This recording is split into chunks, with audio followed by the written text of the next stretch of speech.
ಇವತ್ತು ಹಬ್ಬ ಎಲ್ಲ ಮುಗಿಸ್ಕೊಂಡು ನಾವು ಬಂದಿದ್ದೆ ಸಾಯಂಕಾಲ ಎಲ್ಲರೂ ದೇವಸ್ಥಾನಕ್ಕೆ ಹೋಗೋಣ ಅಂತ ಬಂದ್ವಿ. ಆನ್ ದಿ ವೇ ಇನ್ನೊಂದು ದೇವಸ್ಥಾನ ಸಿಕ್ತು. ಇದೆ ನೋಡಿ ಆ ದೇವಸ್ಥಾನ, ಆಂಜನೇಯ ಸ್ಟ್ಯಾಚ್ಯೂ ನೋಡ್ಬೋದು ನೀವು ಬೇಕಾದ್ರೆ. ಅತಿ ದೊಡ್ಡ ಆಂಜನೇಯ ಸ್ಟ್ಯಾಚ್ಯೂನೂ ಇದೆ. ಪಂಚಮುಖಿ ಆಂಜನೇಯ ಸ್ಟ್ಯಾಚ್ಯೂ ಹೋಗ್ತಾ ಕುಣಿಗಲ್ ರೋಡಲ್ಲಿ ನೋಡ್ತಿರಲ್ಲ, ಅದಲ್ಲ ಇದು. ಬಟ್ ಇದು ಇರೋದು ಆಲೂರಲ್ಲಿ. ಎಲ್ಲರೂ ಬಂದು ನೋಡ್ಬೋದು, ಎಷ್ಟೊಂದು ಜನಕ್ಕೆ ಗೊತ್ತಿರಲ್ಲ. ಬಟ್ ನಾವು ಬಂದಿದ್ದೆ ಇವಾಗ ಮತ್ತೆ ಮೇಯ್ನ್ ಇದು ನೋಡಬೇಕು ಅಂತ ಬಂದಿದ್ದು. ಓಂ ಮಹಾಶಕ್ತಿ ಪೀಠ ಅಂತ ಇದೆ, ತಪೋವನ ಹೇಳ್ಬೇಕು ಅಂದರೆ ಇದ್ರ ಹೆಸರು. ನೋಡ್ಬೋದು ಲೈಟಿಂಗ್ಸ್ ಎಲ್ಲ ನೀಟಾಗಿದೆ. ಎಷ್ಟೊಂದು ಜನಕ್ಕೆ ಇದು ತಪೋವನ ಅನ್ನೋ ಹೆಸರು ಸಮೇತ ಗೊತ್ತಿರಲ್ಲ.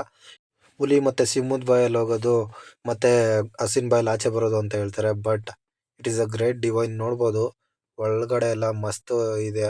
ಮತ್ತು ಎಕೋ ಮಾತ್ರ ಏನು ಸೌಂಡು, ಪ್ರೇ ಮಾಡ್ತಿದ್ರಂತೂ ಸಖತ್ತಾಗಿ ಬರುತ್ತೆ. ಅವರು ಮಂತ್ರ ಹೇಳ್ತಿರೋದು ಇನ್ನೂ ನೆಕ್ಸ್ಟ್ ಲೆವೆಲ್ಲು. ಅದು ಕೇಳೋಕ್ಕೇನೆ ಪೂಜೆ ಮಾತ್ರ ನೆಕ್ಸ್ಟ್ ಲೆವೆಲಲ್ಲಿ ಮಾಡ್ತಾರೆ. ನೀವು ನೋಡ್ಬೋದು ಸಖತ್ತಾಗಿರುತ್ತೆ. ಒಳಗಡೆ ದುರ್ಗಾದೇವಿ ಕೂಡ ಸಖತ್ತಾಗಿದೆ. ಹೇಳ್ಬೇಕು ಅಂದರೆ ಎಲ್ಲರೂ ಇಲ್ಲಿ ಬಂದು ನೋಡಿ, ನಾನು ಹೇಳೋದಕ್ಕಿಂತ. ಯಾಕೆಂದರೆ ಒಂದ್ಸತಿ ನಿಮಗೆ ಫೀಲ್ ಆಗುತ್ತೆ ಏನು ಸಖತ್ತಾಗಿದೆ ಅಂತ. ಆವಾಗಲೇ ಎಂಟ್ರೆನ್ಸ್ ನೋಡಿದ್ರೆ ಇವಾಗ ಹಸಿನ ಬಾಯಿಂದ ಎಕ್ಸಿಟ್ ನೋಡ್ಬೋದು. ಇಲ್ಲೊಂಚೂರು ಬಗ್ಬೇಕು, ಯಾಕೆಂದರೆ ಹೈಟ್ ಅಷ್ಟು ನಾವು ಉದ್ದ ಇರೋದ್ರಿಂದ ಚಿಕ್ಕ ಇದೆ. ನಾವು ಬಗ್ಲೇಬೇಕು, ಏನೂ ಮಾಡೋಕ್ಕಾಗಲ್ಲ.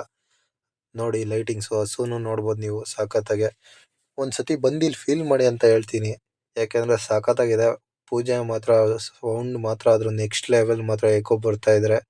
ಮತ್ತು ಪೂಜೆನೂ ಅಷ್ಟೇ ನೀಟಾಗಿ ಮಾಡ್ತಾರೆ. ಏನು ಹೇಳಬೇಕು ಅಂತಲೇ ಗೊತ್ತಾಗಲ್ಲ. ನಾನು ಇಷ್ಟಪಡ್ತಿದ್ದವನು ಕೂಡ ಇವತ್ತು ಇಷ್ಟಪಟ್ಟಿದ್ದೀನಿ ದೇವ್ರನ್ನ.